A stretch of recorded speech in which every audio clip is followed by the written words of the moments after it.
Assalamualaikum warahmatullahi wabarakatuh. Salam guru penggerak. Perkenalkan, nama saya Lukman Subangat, CGP Angkatan 7, Kabupaten Brebes. Dalam kali ini saya akan mencoba memaparkan aksi nyata modul 3.2.A.9 pemetaan aset di SDN Waru 03. Mudah-mudahan apa yang saya sampaikan pada kali ini dapat bermanfaat untuk rekan-rekan semuanya dan khususnya untuk diri saya pribadi. Selamat menyimak penjelasan atau pemaparan dari saya. Dalam pemetaan aset, tentunya dalam pendidikan guru penggerak, kita sudah diajarkan dengan apa yang namanya itu pendekatan kekurangan atau masalah, atau deficit based approach, dan pendekatan berbasis aset atau kekuatan asset based approach. Itu yang sudah kami pelajari dalam keadaan penggerak, di mana kali ini kami akan mencoba menggunakan pendekatan berbasis aset atau kekuatan yang kami pilih untuk dari kegiatan ini. Kenapa kami memilih pemetaan berbasis aset? Tentunya mari kita lihat perbedaan dalam tabel berikut. Dilihat di tabel berikut, ketika kita melakukan pemetaan aset di suatu sekolah dengan berbasis pada kekurangan atau masalah atau hambatan, dan kita lihat perbedaan dengan berbasis aset pada kekuatan, berbasis pada aset atau kekuatan, maka akan terlihat jelas. Ketika yang cenderung memikirkan kekurangan, masalah, dan hambatan itu akan fokus pada masalah dan isu. Tapi dengan yang berbasis pada aset, maka kita akan fokus pada aset dan kekuatan yang ada di sekolah tersebut. Bagaimana mengkaitkan aset-aset yang ada itu untuk bisa menjadi kekuatan. Yang kedua, yang melihat kekurangan itu akan berkutat pada masalah utama. Tidak akan mencari solusi jalan keluar. Tetapi kalau yang berbasis aset atau kekuatan, maka akan membayangkan masa depan. Itu positif. Sedangkan mengidentifikasi kebutuhan dan kekurangan selalu bertanya, apa yang kurang? Mencari-cari kesalahan, selalu kekurangan. Tetapi dengan berbasis pada aset atau kekuatan, kita nanti akan berpikir tentang kesuksesan yang telah diraih dan kekuatan untuk mencapai kesuksesan tersebut. Jadi punya harapan, punya impian. Yang selanjutnya, berbasis pada kekurangan biasanya fokus mencari bantuan dari sponsor atau institusi lain. Nah, tetapi ketika kita melihat kekuatan, maka kita akan mengorganisasikan kompetensi dan sumber daya aset dan kekuatan itu. Jadi menghilangkan budaya mengemis-ngemis meminta-minta dari bantuan orang lain. Nah, ketika berbasis aset atau kekurangan juga itu berbasis pada kekurangan, nanti cenderung akan merancang program atau proyek untuk menyelesaikan masalah. Tapi berbeda dengan yang berbasis kekuatan, yaitu merancang sebuah rencana berdasarkan visi dan kekuatan. Yang terakhir yaitu mengatur kelompok yang dapat melaksanakan proyek. Nah, itu berbeda dengan yang kekuatan, yaitu melaksanakan rencana aksi yang sudah diprogramkan. Dari perbedaan itulah, maka saya putuskan dalam mengeksplorasi aset, berbasis aset atau kekuatan di sekolah saya. Itu dengan cara-cara yang positif, apa yang sudah ada, maka itu akan menjadi sumber kekuatan bagaimana memberdayakan keadaan itu, aset-aset itu. Begitu kiranya yang saya lakukan. Nah, dalam pemetaan aset ini tentunya saya tidak sendirian, harus berkolaborasi dengan semua warga sekolah, mulai dari kepala sekolah, dewan guru, komite sekolah, tokoh agama, tokoh masyarakat, dan lingkungan sekitar. Nah, di sini saya mengadakan rapat pemetaan aset tersebut. Karena untuk memetakan satu aset itu tidak bisa sendiri. Butuh pemikiran-pemikiran dari kolaborasi yang terjalin di lingkungan sekolah tersebut. Nah, di sini kami mencoba berdiskusi dengan rekan-rekan guru, komite sekolah, apa-apa yang dimiliki, kekuatan yang dimiliki oleh sekolah untuk dapat menjadi berdaya agar sekolahan kami menjadi maju, pendidikan dari sekolah kami menjadi maju dengan segala sumber daya atau aset yang ada menjadi kekuatan kami. Yang perlu yang perlu kita cermati yang pertama adalah kita harus memandang bahwa sekolah itu sebagai ekosistem di mana ada abiotik dan biotiknya. Nah, semua itu apa yang itu kita temukan, apa yang kita lihat, apa yang kita kenali di lingkungan itu yang mendukung bagaimana sebenarnya itu harus kita menjadikan pemikiran-pemikiran positif yang menjadi kekuatan kita di sekolah dalam memajukan pendidikan di sekolahan itu. Nah, ini yang sudah saya lakukan. Nah, selanjutnya dalam pendidikan guru penggerak kami dikenalkan dengan kerangka dari Green dan Haynes dan Williams yang saya gunakan dalam membedakan aset utama yang ada di sekolah saya, yaitu ada 7.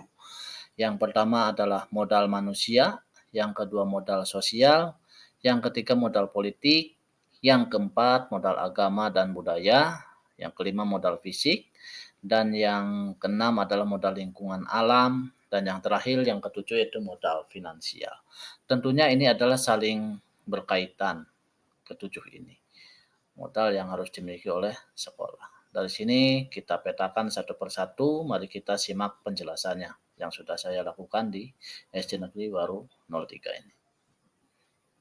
Nah, yang pertama adalah modal manusia. Di sini saya memetakan dari modal manusia yang ada. Yang pertama adalah mulai dari kepala sekolah, keberadaan guru di sekolah kami, yaitu alhamdulillah untuk guru kelas 6 guru semuanya lengkap, ada 6 guru kelas, yang satu ada guru agama, cuman kami di sini belum memiliki guru olahraga, tetapi tidak apa, itu kami sudah mengupayakan bagaimana guru kelas harus bisa menjadi guru olahraga juga atau guru PJKL. Nah, di sini guru agama ada satu, alhamdulillah dari 5 guru kelas itu sudah ASN yang punya PNS dan P3K, dan alhamdulillah yang guru agama juga baru tinggal menunggu SK P3K. Nah, itu dari kami keberadaan guru-guru yang ada di sekolah. Nah, untuk siswa sendiri di kami total semua adalah 81, dan itu merupakan modal untuk sebagai sumber dari pembelajaran di sekolahan kami. Nah, bagaimana kita melihat modal manusia ini? Nah, modal manusia yang berkualitas inilah yang menjadi investasi pada sumber daya di sekolah kami, di mana nanti akan berhubungan dengan kesehatan, pendidikan, kesejahteraan, dan harga diri kami selaku pihak-pihak yang berkepentingan di lingkungan sekolah. Dalam pemetaan modal atau aset individu ini merupakan kegiatan menginventaris pengetahuan, kecerdasan, dan keterampilan yang dimiliki di setiap warga di sekolah kami dalam sebuah komunitas. Nah, di sini pendekatan lain ya biasanya mengelompokkan aset atau modal dengan melihat kecakapan. Nah, di sini beberapa kecakapan yang dimiliki oleh guru-guru kami, ada yang berkecakapan di bidang seni, ada di bidang matematika, tentu dimanfaatkan untuk menjadikan suatu ekstra kurikuler biasanya. Ada yang berkompeten di bidang olahraga, nah bermain musik, nah itu kami berdayakan itu semua dan kegiatan itu untuk modal manusia yang ada di lingkungan sekolah.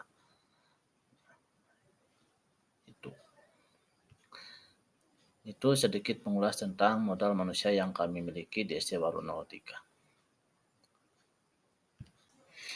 Selanjutnya adalah modal sosial. Modal sosial ini dimaknai sebagai norma dan aturan yang mengikat warga masyarakat yang ada di dalamnya dan mengatur pola perilaku warga, juga unsur kepercayaan, trust, dan jaringan network antara unsur yang ada di dalam komunitas atau sekolah kami. Nah, ini juga dapat dimaknai sebagai investasi yang berdampak pada bagaimana manusia, kelompok, dan organisasi dalam komunitas hidup berdampingan. Contohnya, adanya kepemimpinan kerjasama, saling percaya, dan rasa memiliki masa depan yang sama. Nah, di sini kami merasa saling keterkaitan antara guru, kepala sekolah, komite, warga masyarakat, dan siswa mengupayakan kami memiliki satu tujuan yang sama. Kami bisa bekerja sama, bisa saling percaya, dan memiliki satu tujuan ke depan yang baik untuk mencerdaskan anak-anak bangsa, khususnya di lingkungan Muara, desa kami yang terdekat yang sekolah ke sini di SDN Waru 03 ini. Itu mengenai modal sosial. Nah, selanjutnya modal politik. Nah, sebagai salah satu aset sekolah, ini juga dapat digunakan untuk melahirkan kebijakan yang berorientasi pada peningkatan kualitas pembelajaran. Misalkan seorang kepala sekolah di kami yaitu memiliki kewenangan yang dimiliki itu menggunakan untuk membuat kebijakan yang mengakomodir kepentingan warga sekolah dan peningkatan kualitas pembelajaran yang berpihak pada murid. Misalnya menggunakan waktu sebaik-baiknya untuk pengadaan ekstrakurikuler misalnya, atau mencarikan kerjasama dengan pihak-pihak lain yang dapat membantu sekolahan kami, ya, dari segi kebijakan-kebijakan atau modal politik yang dimiliki oleh kepala sekolah. Dan guru-gurunya juga memiliki keterikatan mungkin dengan pemerintah desa yang ada di lingkungan sekolah, di mana kebijakan-kebijakan dari pemerintah desa itu ada keberpihakan sedikit atau paling tidak ada berpihakan kepada sekolah kami. Nah, di sini perlunya mediasi politik, nah, dari kepala sekolah dan guru bersama lingkungan sekitar. Selanjutnya adalah modal agama dan budaya yang kami miliki, yang saya sudah petakan berdiskusi dengan Dewan Guru dan Komite di sini karena sangat penting dalam mengetahui sejauh mana keberadaan ritual keagamaan. Nah, dan kebudayaan yang tercipta di lingkungan kami, yaitu di kami itu ada yang namanya sedekah bumi, misalnya itu budaya daerah yang ada. Kalau agama mayoritas alhamdulillah Islam. Nah, ini contoh bentuk kegiatan yang kami lakukan ketika ada Hari Besar Islam, kami mengajak untuk mereka merayakan siswa dengan guru dan masyarakat untuk merayakan bersama itu sebagai bentuk pembelajaran untuk menghidupkan lagi budaya yang ada di lingkungan agama agar lebih kuat bagaimana memaknai suatu agama dan memaknai suatu budaya bahwa itu adalah kekuatan positif yang harus kami bangun karena di dalamnya banyak sekali aspek-aspek pembelajaran yang bisa disampaikan kepada murid. Dari mulai kerjasama, bagaimana bergotong royong membangun suatu acara yang baik, saling menghargai, kecintaan terhadap budaya sendiri, saling berbagi. Nah, di sini jelas ini menjadi modal yang sangat perlu disoroti dan sangat bermanfaat untuk di sekolah kami. Selanjutnya adalah modal fisik. Nah, modal fisik di sini terdiri atas dua kelompok utama, yaitu misalnya ada bangunan yang bisa digunakan untuk kelas atau lokasi melakukan proses pembelajaran laboratorium. Di kami laboratoriumnya laboratorium alam, nah, ada ekosistem sungai di sini berdekatan dengan sawah langsung. Biasanya pertemuan ataupun pelatihan ini sering kami lakukan pelatihan, ada KKG guru, nah itu. Nah, terus ada namanya infrastruktur atau sarana prasarana mulai dari saluran pembuangan jelas ada, air, mesin kami sudah tersedia, terus jalur komunikasi alhamdulillah WiFi, internet sudah ada. Terus sarana pendukung lainnya di sini kami masih menggunakan PLTS karena belum terjaring oleh PLN, tetapi itu walaupun sederhana sudah sangat membantu kami untuk melakukan kegiatan operasional pembelajaran di sekolah SD Waru 03. Yang paling menekankan di sini bangunan fisik, alhamdulillah semuanya lengkap. Setiap kelas sudah memiliki ruangan sendiri-sendiri, ada ruang guru, yang belum ada itu ruang kepala sekolah. Dan ada perpus, bangunan perpustakaan 1. Untuk area bermain, alhamdulillah cukup luas untuk daerah di daerah pegunungan dan ini cukup untuk kegiatan olahraga anak-anak. Lokasinya dekat dengan sawah, ada sungai dengan hutan pinus, nah ini sangat bermanfaat bagi kami. Lingkungan fisik, alhamdulillah bangunan masih bagus, diantaranya rusak sedang lah, tidak terlalu rusak parah atau rusak berat. Nah, bangunan-bangunan ini kami manfaatkan untuk kegiatan belajar mengajar. Nah, untuk acara yang membutuhkan seperti upacara kami ada bisa lakukan. Untuk olahraga ada untuk di sini ada sumber daya atau modal fisik yang lain seperti perpus kami gunakan untuk membaca anak-anak atau melakukan kegiatan lain seperti latihan menari atau dan sebagainya, latihan menyanyi. Nah, itu ada sumber-sumber belajar yang ada sebagai modal fisika. di sekolahan SD Waru 03. Nah, ini sarana prasarana modal fisik yang ada, kami punya kebun, kami punya perpustakaan, nah terus ada lingkungan lahan yang sangat luas dan ini bisa digunakan untuk sarana pembelajaran anak langsung pada mengenal fisik di lingkungan kami itu sangat-sangat mendukung bagi kami.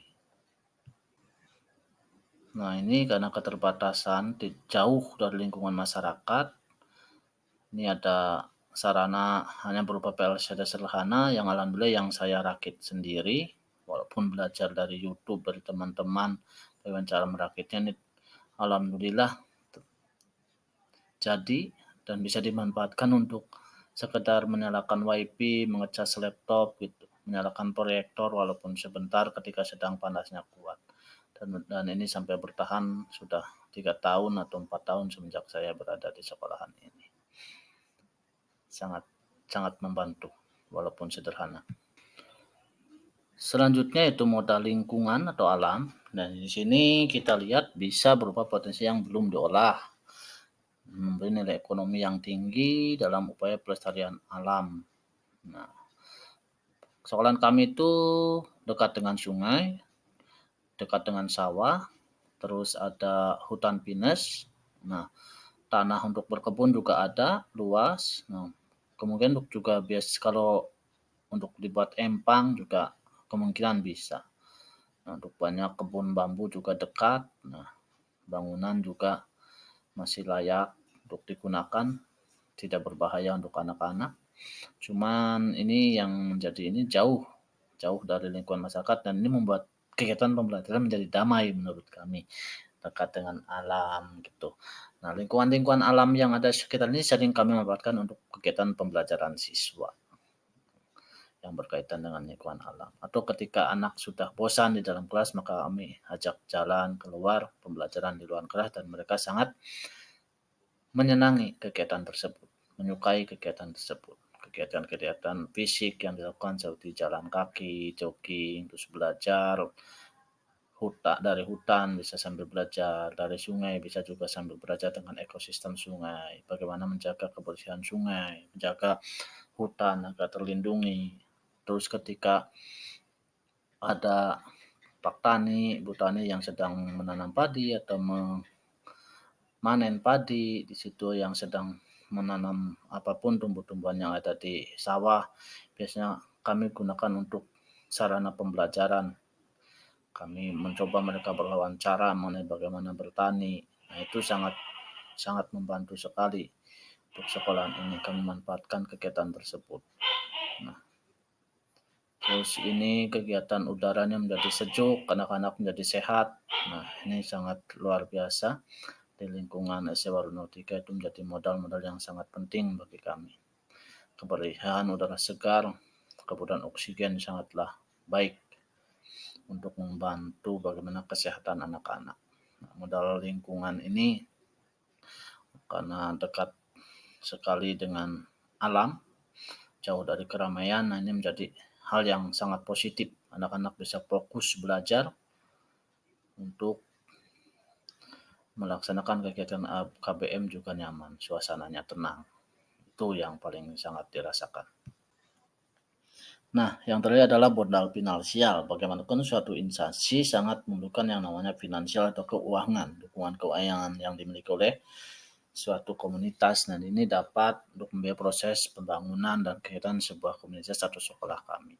Modal finansial ini termasuk tabungan, hutang, investasi, pengurangan dan pendapatan pajak, hibah, gaji, serta sumber pendapatan internal dan eksternal. Nah, dari kami sendiri, finansial itu dari bos, itu diberdayakan, terus kadang kalau ini ada kegiatan yang melibatkan dengan masyarakat, nah ada atau wali murid, nah itu juga biasanya ada sumbangan komite sekolah yang berinisiatif sendiri tanpa kami diminta bagaimana kegiatan memusyawarahkan itu membantu sekolah. Itu contoh ada pembuatan sarana yang layak untuk diperbaiki tetapi tidak cukup dari bos, maka dari situ. Nah, modal finansial yang kedepannya ini yang saya petakan jadi modelnya dekat dengan sungai, ingin membuat empang atau peternakan ikan. Nah, ini sangat bermanfaat sekali untuk nantinya bisa dimanfaatkan hasilnya sebagai pemasukan. Nah, terus juga lahan yang luas juga bisa digunakan untuk bertani, menanam sayur, dan sebagainya, itu untuk bisa dijual hasilnya, dimasukkan menjadi pendapatan sekolah. Nah, itu harapan kedepannya yang terpetakan adalah seperti itu, dan guru-guru pun merasa setuju. Nah, apalagi warga masyarakat mungkin bisa membantu bagaimana mencari bibitnya, bagaimana cara merawatnya. Nah, mudah-mudahan itu menjadi modal finansial yang kuat untuk menambah keuangan, sumber keuangan di sekolahan SD Warung 03.